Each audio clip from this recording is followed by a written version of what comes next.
നമസ്കാരം. പുതിയൊരു വീഡിയോയിലേക്ക് എല്ലാവർക്കും സ്വാഗതം. നമ്മൾ ഇന്നിങ്ങനെ ഒരു വീഡിയോ ആയി വരാൻ കാര്യം, നമ്മുടെ കൊല്ലം ജില്ലയിലെ തേവലക്കര സ്കൂളിൽ ഒരു വിദ്യാർത്ഥി, 8ാം ക്ലാസ് വിദ്യാർത്ഥി ഷോക്കേറ്റ് മരിക്കുന്ന ഒരു സംഭവമുണ്ടായി. ഇപ്പോൾ അതിനെ ന്യായീകരിച്ചുകൊണ്ട്, അല്ലെങ്കിൽ അതിനെയൊക്കെ എന്താ പറയേണ്ടത്, അതിനൊരു വിശദീകരണം കൊടുത്തുകൊണ്ട് സംസ്ഥാന സർക്കാരിൻ്റെ ഭാഗത്തു നിന്ന് ഒരു മന്ത്രി വന്ന് പറഞ്ഞേക്കുന്നത് KSCBക്കും അതുപോലെ തന്നെ സ്കൂൾ മാനേജ്മെൻറ്റിനുമൊക്കെ ഇതിൽ ഉത്തരവാദിത്വം ഉണ്ട് എന്നാണ്. എന്തിലാഘവത്തോടെയാണ് ഇങ്ങനെ പറഞ്ഞു പോകുന്നത്? ഉത്തരവാദിത്തമുണ്ട്. എല്ലാ തീവ്രവാദികളൊക്കെ പ്രശ്നം ഉണ്ടാക്കിയിട്ട് ഏറ്റെടുക്കുമല്ലോ, ഇന്ന പ്രശ്നം നടത്തിയത് അൽ-ഖ്വയ്ദ ഞങ്ങളാണ് എന്നൊക്കെ പറഞ്ഞിട്ടോട്ടാണ് ഇവന്മാർ ഇപ്പോൾ ഇതിൽ ഏറെ പറയേണ്ടത് SFI DYFI കമ്മികളെ പറ്റിയാണ്. യവന്മാരെ തുറക്കുന്നില്ല. യവന്മാർ വിദ്യാഭ്യാസ മേഖലയ്ക്ക് വേണ്ടി ഇവിടെ എന്തൊക്കെയോ ചെയ്യുന്നു, പിന്നെ ഗവർണറെ തടയുന്നു, സമര പോരാട്ടങ്ങൾ നടത്തുന്നു, ചുമ്മാ കുറേ പ്രകാശനത്തിന് വേണ്ടി മാത്രം. നീയൊക്കെ ഒരു പാവപ്പെട്ട കൊച്ചിൻ്റെ ജീവൻ വെച്ച് എന്ത് ഉത്തരവാദിത്തമുണ്ട്? സർക്കാർ സ്കൂളുകളിലേക്ക് വിടുന്ന വിദ്യാർത്ഥികളുടെ കഴിഞ്ഞ കൊല്ലമാണെന്ന് തോന്നുന്നു ഒരു കുട്ടിയെ പാമ്പ് കടിയേറ്റ് മരിച്ച്. കറക്റ്റ് അതെ, കഴിഞ്ഞ കൊല്ലം കറക്റ്റാണ്. ഓരോ വർഷവും ഇങ്ങനെ ഓരോ പ്രശ്നങ്ങൾ എന്നിട്ടൊക്കെ പറയുന്നത് ഇവിടുത്തെ വിദ്യാഭ്യാസ മേഖല അങ്ങ് മറിച്ചിട്ട് ഏതാണ്ട് തിരിച്ചിട്ടെന്നൊക്കെയാണ്. ഒരു ചുക്കുമില്ല. നീയൊക്കെ കാണിച്ചു കൊണ്ടിരിക്കുന്ന കൊള്ളരുതായ്മകൾ ഒന്ന് ആലോചിക്കുക. പിണറായി വിജയൻ സർക്കാർ അധികാരത്തിൽ കയറിയിട്ട് രണ്ട് ടേണായിട്ട് അധികാരത്തിലിരിക്കുക. ഇപ്പോഴും ഇതൊക്കെ ഒന്ന് ശ്രദ്ധിക്കാനോ അല്ലെങ്കിൽ നോക്കാനോ പറയാനോ കാണാനോ ഒന്നും പറ്റുന്നില്ല എന്നുണ്ടെങ്കിൽ കഴിവുകെട്ട യുവമാരെ ഇറങ്ങിപ്പോണം. അതാ വേണ്ടേ. ഇതിലുപരി ഇവരെയൊക്കെ ജയിപ്പിച്ച് വിടുന്ന നാട്ടുകാരെ വേണം പറയാൻ. ഇത്രയും പ്രാവശ്യം ഈ രണ്ടാമത്തെ ടേണും ജയിപ്പിച്ച് വിട്ടിട്ട് ഇവനൊക്കെ ഒന്നും ചെയ്യാൻ പറ്റിയില്ലെങ്കിൽ ആകപ്പാടെ 14 ജില്ലകളുള്ള ഒരു സംസ്ഥാനം, ഇന്ത്യയിലെ വലിയ സംസ്ഥാനമൊന്നും അല്ലല്ലോ, അതുപോലും ഒന്ന് ക്ലിയർ ആക്കാൻ പറ്റിയില്ല എന്നുണ്ടെങ്കിൽ ഇവരെയൊക്കെ എന്താ പറയണ്ടേ?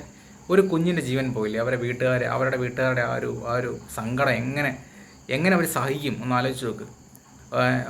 കുഞ്ഞിനെ വളർത്തി വലുതാക്കി കൊണ്ടുവന്ന് 8ാം ക്ലാസ്, നമുക്കൊന്നും മനസ്സിൽ പോലും ചിന്തിക്കാൻ കഴിയത്തില്ല.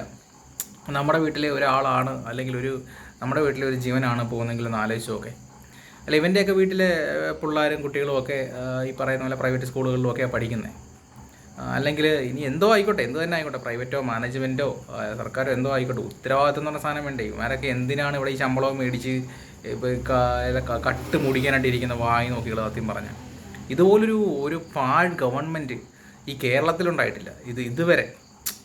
എന്നാലോചിക്കും. ഇതുപോലെ ഇത്രയും ഇതിനെ ന്യായീകരിക്കാനായിട്ടാണ് ഇവന്മാർ ഇറങ്ങുന്നത്. CPMകാരും ഈ പറയുന്ന DYFI SFI അന്തം കമ്മികൾ ഇവന്മാരെല്ലാം കൂടി ഇത് ന്യായീകരിച്ചു കൊണ്ട് വരുന്നതാണ്. ഒരു മര്യാദയൊക്കെ ഉണ്ടായിരുന്നു നിനക്കൊക്കെ. നിനക്കൊക്കെ ഒരു ഇത് വേണ്ടേ? നാളെ എന്തായാലും ഇതിൻ്റെ ഭാഗമായിട്ട് ABVPയും KSU ഒക്കെ വലിയ സമരം, അതുപോലെ തന്നെ വിദ്യാഭ്യാസ ബന്ദ് ആഹ്വാനം ചെയ്തിട്ടുണ്ട്. ഇതൊന്നും പോരാ, ഇങ്ങനെയൊന്നും അല്ല. സ്കൂളുകളിലൊക്കെ വലിയൊരു അന്വേഷണം ഉണ്ടാവണം.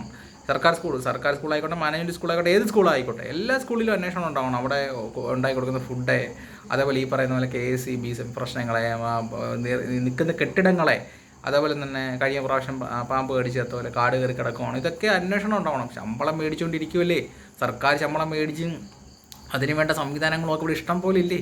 എത്രയോ ആൾക്കാരുണ്ട്. അതൊക്കെ ഒന്ന് നോക്കിക്കണ്ട് ചെയ്യണ്ടേ? ഇല്ലെങ്കിൽ DYFI കുഞ്ഞുങ്ങളോ SFI കുഞ്ഞുങ്ങളൊക്കെ ഇറങ്ങി ഒന്ന് ഇതൊക്കെ ചെയ്യുന്നേ. അവരുടെ സർക്കാരല്ലേ ഇവിടെ ഇരിക്കുന്നേ, അവരുടെ പിണറായി അല്ലേ ഭരിക്കുന്നത്. അന്നേരം അവർക്ക് പ്രശ്നം വരാത്ത രീതിയിലുള്ള കാര്യങ്ങളെങ്കിലും ആവുമല്ലോ. അല്ലെങ്കിൽ പിണറായിയുടെ തന്തയ്ക്ക് വിളിക്കേണ്ടി വരത്തില്ലല്ലോ നമ്മളെപ്പോലുള്ള ആൾക്കാർക്കൊന്നും. എന്തായാലും ആ പാവം കുഞ്ഞിന് വളരെ കഷ്ടമായി പോയി എന്ന് മാത്രമേ പറയാൻ പറ്റത്തുള്ളൂ. പ്രതികരിക്കണം കേട്ടോ, നിങ്ങളെല്ലാ ആൾക്കാരും, മലയാളികളായ ആൾക്കാർ, ലോകത്തുള്ള എല്ലാ ആൾക്കാരും പ്രതികരിക്കണം. ഈ നാട്ടിൽ നടന്നുകൊണ്ടിരിക്കുന്ന കൊള്ളരുതായ്മകൾ ഓരോ ദിവസവും കൂടി വരികയാണ്. ഓരോ ദിവസം പുതിയ പ്രശ്നങ്ങൾ വരുമ്പോൾ പഴയ കാര്യങ്ങൾ നമ്മൾ മറന്നു പോകുന്നു. അതാണ് പ്രശ്നം. ഓക്കെ, എന്തായാലും വീഡിയോ മാക്സിമം ഷെയർ ചെയ്യുക. ഓക്കെ, ജയ് ഹിന്ദ്.